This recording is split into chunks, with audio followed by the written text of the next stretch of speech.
मोहम्मद यूनुस साहब पहले दिन से लेके इंडियन मीडिया के एक ख़ास टारगेट रहे हैं और इंडियन मीडिया उनके अगेंस्ट झूठी खबरें फैलाता रहा है पहले दिन से लेके। अब इसी सिलसिले को आगे बढ़ाते हुए इंडियन मीडिया ने ये क्लेम किया है कि मोहम्मद यूनुस रिज़ाइन करके जाने वाले हैं और अब कुछ ही घंटों या कुछ ही दिनों की उनकी सरकार मेहमान है। नॉर्थ ईस्ट न्यूज़ ने आज रिपोर्ट किया है कि Bangladesh interim government chief Yunus में स्टेप डाउन। लेकिन फिर जब मैंने इंटरनेशनल मीडिया में रिपोर्ट्स देखी तो उनमें कुछ अलग कहानी नज़र आई। इंटरनेशनल मीडिया कह रहा है कि नहीं, ऐसी कोई बात नहीं है, यूनुस कहीं नहीं जा रहा, यूनुस अपनी जगह पर ही रहेगा। Bloomberg which is one of the largest news outlets in the world, उन्होंने कहा कि Bangladesh interim government says it will stay the course. Bangladesh interim government has no intention of stepping down before completing its responsibilities, a top cabinet member said, rejecting speculation over a possible resignation of its leader Mohammad Yunus. We will not leave our tasks unfinished. Wahiduddin Mahmood, the government's planning advisor, told reporters Saturday after a meeting of officials who are overseeing the country's democratic transition. The future of the nation depends on this work and we must carry it through despite the obstacles. काफ़ी ज़्यादा उनको resistance का सामना करना पड़ रहा है। कुछ सियासी जमातें भी उतावली हुई पड़ी हैं, बेसब्रे हुए पड़े हैं। हसीना साहिबा का जब रूल था तो इन सियासी जमातों को कोई तकलीफ़ नहीं थी, बैठे हुए थे, मतलब मार भी खा रहे थे, टॉर्चर्स भी खा रहे थे, सब कुछ हो रहा था। उस वक्त ये इलेक्शन के बारे में इतना ज़्यादा उतावले नहीं थे, लेकिन अब बड़े उतावले हुए पड़े हैं। जब से हसीना गई है तो ये कह रहे हैं कि बस अभी के अभी कराओ। हालांकि उनको भी पता है कि मौजूदा सिस्टम के अंदर इलेक्शंस अगर हुए भी तो उनके ऊपर क्वेश्चन मार्क आएगा। जब तक रिफॉर्म्स नहीं होते तब तक इलेक्शंस नहीं होने चाहिए, लेकिन बहरहाल वो बेसब्री का मुजाहरा कर रहे हैं। अच्छा, मोहम्मद यूनुस के अलावा मोहम्मद यूनुस की पॉलिसीज़ के ऊपर भी इंडियन मीडिया काफ़ी ज़्यादा तनकीद करता रहा है और उन्हीं में जो सबसे बड़ा मुद्दा है वो चाइना का मुद्दा है।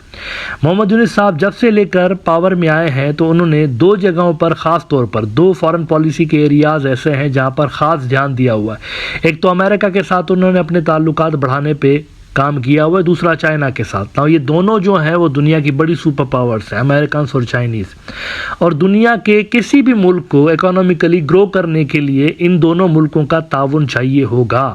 ऐसा नहीं हो सकता कि आप इन दोनों मुल्कों के साथ अपने ताल्लुकात ख़राब करके और ये अज्यूम कर लें कि आप तो बहुत बड़ी कोई इकोनॉमिक पावर बन जाएंगे। ऐसा नहीं हो सकता।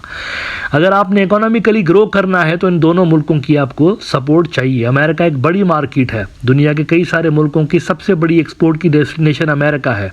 इसी तरह से चाइना जो है वो सप्लाई चेन के हिसाब से दुनिया का एक हब कहलाया जाता है, फैक्ट्री कहलाई जाती है दुनिया की। बहुत सारे मुल्क इंक्लूडिंग बांग्लादेश इनके ऊपर डिपेंड करते हैं। सप्लाई चेन यहाँ से आती है, उनकी रॉ मटेरियल यहाँ से आता है जिससे कारखाने चलते हैं बांग्लादेश के। तो इन दोनों मुल्कों को उन्होंने ख़ास तवज्जो दी हुई है मोहम्मद यूनुस ने। लेकिन इंडियन मीडिया ने एक मरतबा फिर से क्लेम किया है कि चाइना जो है वो अनरिलायबल फ्रेंड है और मोहम्मद यूनुस ने उनके ऊपर खामखा में ऐसे ही जो है वो ट्रस्ट किया हुआ है, वो अनरिलायबल है, वो कभी भी इनको डिच कर देंगे। रिपब्लिक ने आज रिपोर्ट किया है, ये भी इंडिया का बड़ा न्यूज़ आउटलेट है। Yunus government a regime on borrowed time, पहले तो कह रहे हैं कि ये भी कभी भी गिर सकती है। Mohammad Yunus led interim government in Bangladesh is grappling with widespread public dissent that has further eroded its legitimacy. Now इसमें वो कह रहे हैं कि China an unreliable partner. Yunus's pivot towards China to offset tensions with India has proven misguided. In 2022, China's Foreign Affairs Ministry pressured Bangladesh to distance itself from the United States, warning that alignment with the US or its allies would harm Bangladesh's interests. This heavy-handed approach angered many in Dhaka who criticized China's attempts to dictate the nation's foreign policy. China's history of prioritizing its own interests raises doubts about its reliability as an ally, leaving Bangladesh vulnerable as it seeks economic and political stability. 2022 की बात कर रहे हैं कि 2022 में China ने कहा था कि आप अमेरिका की जो पॉलिसीज़ हैं उनसे दूर रहिए क्योंकि वो हमें आइसोलेट करना चाहते हैं। 2022 में कौन था? यूनुस तो नहीं था। 2022 में थी शेख हसीना साहिबा, मोहतरमा शेख हसीना। अब मोहतरमा शेख हसीना जो थी वो तो थी इंडिया की पिट्ठू। यानी इनकी जो पॉलिसीज थी फॉरेन पॉलिसी वो तो इंडिया बनाता था। उस दौर में ये हो रहा था, बाइडेन आया हुआ था सरकार में और बाइडेन की जो इंडो पैसिफिक स्ट्रेटजी थी वो चाइना सेंट्रिक थी। उन्होंने अपनी सारी की सारी तवज्जो रखी हुई थी कंटेनमेंट ऑफ चाइना के ऊपर। इसी हवाले से वो बांग्लादेश को फोर्स कर रहे थे कि आप एंटी चाइना एक्टिविटीज़ के अंदर हमारी हेल्प करिए। इस पे चाइना ने इनको कहा था कि ये जो ब्लॉक पॉलिटिक्स है या इस तरह की जो चीज़ें करना चाहते हैं इंडियंस और अमेरिकन, उससे दूर रहिएगा, ये कहा था उन्होंने। बिकॉज उनको पता था कि शेख हसीना इंडिया के बहुत करीब हैं, तो इट इज़ पॉसिबल कि वो कोई ऐसा कदम उठा लें जो कि चाइना के इंटरेस्ट के खिलाफ हो। इट डजेंट मीन कि वो बुली कर रहे थे, ऐसा नहीं है, बुली नहीं कर रहे थे। इंडो पैसिफिक स्ट्रेटजी के जो मिलिट्री एस्पेक्ट है ना, उसके अंदर बांग्लादेश को घसीटने की तैयारी इंडिया की जानिब से हो रही थी और अमेरिका की जानिब से हो रही थी। जो मिलिट्री एस्पेक्ट था, एक एशियन नेटो बन रहा था यहाँ पे, आप ज़रा याद करिए, एशियन नेटो। चाइनीज़ ने कहा था कि एक एशियन नेटो यहाँ पर बनाने की कोशिश की जा रही है और वो बेसिकली हमसे लड़ने के लिए अमेरिकन बना रहे हैं। पुरानी आदत है ना, पुरानी ये एक कहते हैं ना प्ले बुक जिसे कहते हैं, उसमें से उठा के सिचुएशन के हिसाब से कोई भी स्ट्रेटजी अडॉप्ट कर देते हैं। तो ये पुरानी स्ट्रेटजी है। सोवियत यूनियन को तोड़ने के लिए नेटो बनाया था, तो यहाँ चाइना को तोड़ने के लिए एशियन नेटो।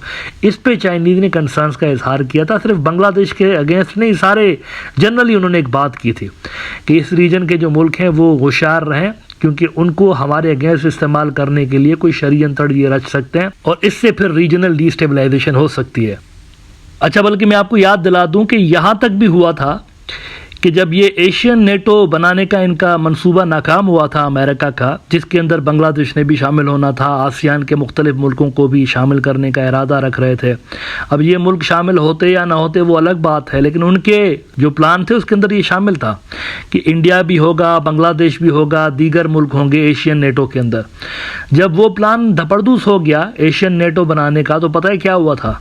ये थोड़ा सा याद दिला दूं ना इंडियन मीडिया को। ये बता रहे हैं कि चाइना डिक्टेट कर रहा था टर्म्स को। चाइना डिक्टेट नहीं कर रहा था, चाइना इस रीजन को डिस्टेबलाइज होने से बचा रहा था। फर्ज करिए यहाँ पर कोई मिलिट्री अलायंस बन जाता अगेंस्ट चाइना, तो ये जितने भी मुल्क हैं जो कि अपने सप्लाई चेन के हवाले से चाइना के ऊपर डिपेंडेंट है, ये भी चाइना के अगेंस्ट चले जाते। तो क्या इनकी अपनी इकोनॉमीज के लिए ये बेहतर होता? डिस्टेबलाइज्ड रीजन, हैवी मिलिट्री प्रेजेंस, सब कोई लगा हुआ होता कि खर्चा करना है डिफेंस के ऊपर, इकोनॉमी गई भाड़ में। इन्होंने फिर ये किया था, जब ये एशियन नेटो का कार्ड पिट गया तो असली जो नेटो है उसको एशिया के अंदर लाने की कोशिश की हुई थी इन्होंने। बाइडेन एडमिनिस्ट्रेशन ये कर रहे थे। इसीलिए मैं कहता हूँ थोड़ी सी पुरानी खबरें, थोड़ा सा हिस्ट्रीज को पढ़ना चाहिए ताकि आपको ब्रॉडर पिक्चर समझ में आए कि क्या हो रहा था। ग्लोबल टाइम्स चाइना का सरकारी अखबार है। गुज़िश्ता साल जब शेख हसीना मौजूद थी अभी पावर में जुलाई में, तो इन्होंने लिखा था कि Japan bringing NATO into Asia increases uncertainty to region, concerns over possible arm races in Asia Pacific grow. ये ओवरऑल नक्शा बन रहा था रीजन का। एशिया के अंदर एक नेटो पहले बनाने की कोशिश की गई, नहीं बन सकी। उसके बाद मौजूदा नेटो को यहाँ तक फैलाने की कोशिश की गई ताकि उसको लड़ाया जा सके चाइना के साथ। ग्लोबल टाइम्स ने लिखा कि the US is currently pushing for the convergence of the trans Atlantic NATO alliance and the Asia Pacific alliance to align with its Indo Pacific strategy, collectively applying pressure on China to curb its rise. However, with its global resources spread thin and domestic factors like elections influencing its leadership, the US is also utilizing Japan's proactive engagement with NATO to achieve its strategic objectives, Zhang said. तो ये हो रहा था, समझ रहे हैं आप? ये बांग्लादेश के लिए स्पेसिफिकली बातें नहीं कर रहे होते थे चाइनीज़, ये पूरे रीजन को बता रहे होते थे कि होशियार हो जाइए, आपके अगेंस्ट ये षड्यंत्र बन रहा है, साजिशें बन रही है, कंस्पिरेसी बन रही है इस रीजन में। और यहाँ नेटो को लाकर तो सबको आपस में लड़ाने की कोशिश की जा रही है कि सारे मिलकर लड़ो चाइना के साथ। लेकिन लड़ने में फ़ायदा क्या है? अमेरिकन को तो फ़ायदा चले हो सकता है कि हो चाइना की राइस स्लो हो जाएगी, लेकिन इन मुल्कों को क्या फ़ायदा जिनको लड़ाने की कोशिश की जा रही थी? इंडिया को भी फ़ायदा पहुंच जाता, चलें ठीक है जी, इंडिया की भी, यानी चाइना डाउन होता तो इंडियन समझ रहे थे हम राइज होंगे, लेकिन इन मुल्कों को क्या फ़ायदा होगा? अगेन वही सवाल, आसियान वाले या बांग्लादेश या दीगर जो मुल्क हैं जिनको कहा जा रहा था नेटो के अंदर आ जाइए, एशियन नेटो के अंदर, उनको क्या फ़ायदा पहुँचता? कोई फ़ायदा नहीं पहुँचता। तो असल में ये चीज़ थी जिसको चाइनीज़ समझाने की कोशिश कर रहे थे बांग्लादेश को भी कि you stay away from all these dirty games जो कि अमेरिका यहाँ पर प्ले करने की कोशिश कर रहा है, और इंडिया कोशिश कर रहा था कि बांग्लादेश इनका समर्थन करे इन सारी साजिशों के अंदर।